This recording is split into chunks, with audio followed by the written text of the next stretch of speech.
Together with this series, you have access to the exercise file. So if you download the whole package, extract it and put it in the root of your new project. I'm going to be working directly on the remote server because we're going to be resizing and cropping images, for which options we need ImageMagick. And believe me or not, installing ImageMagick on Mac isn't easy. It's far from easy, really.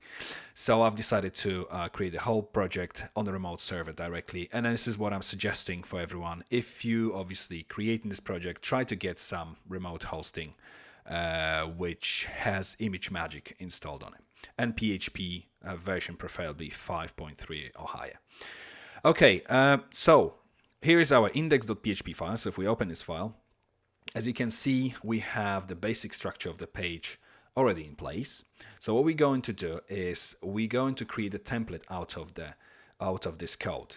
As you can see, we've already included all the CSS files, all the JavaScript files right at the bottom as well.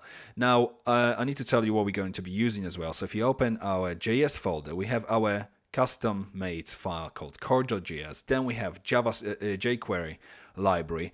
The latest one at the time of this recording is 1.6.2. Obviously, you can upgrade it if you obviously have a later version when you are working on this project. Then we have jQuery UI, and what I've done, I've put actually everything into the theme folder, which is UI lightness. And inside of this folder, I have the jQuery UI file and obviously CSS file with all the images for this specific theme.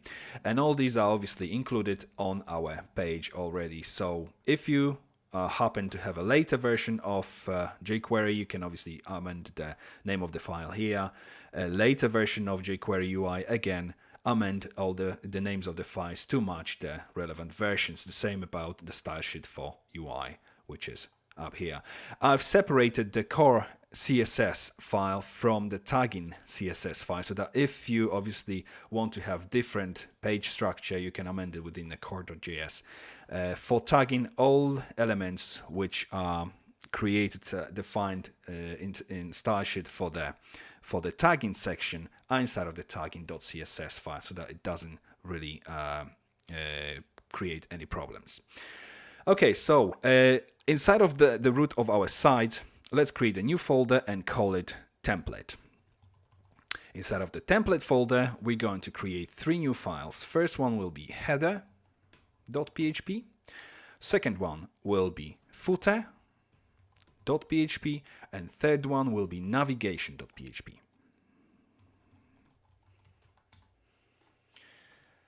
Now, if we go to our index.php, start selecting right from the top of the file down to the end of opening section tag. And if we cut everything from this file, paste it inside of the header.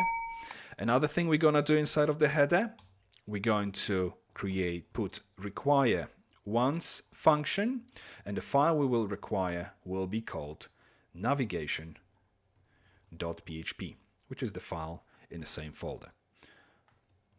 So if we now save the file, and we can close our header.php.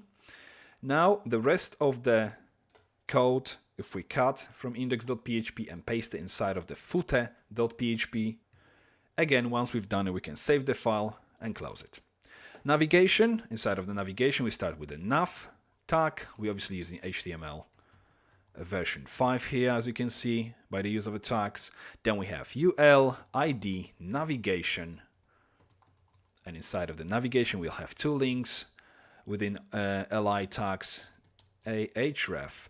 First one will be / which will take us to the main page, list of images, and the second one will be a href * page equals upload.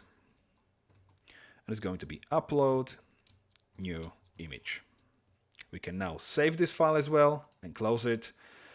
Now our index.php, as you can see, file is empty, and that's okay, because in the next video we're going to learn how to actually include all relevant files and call the proper method from our newly created core class.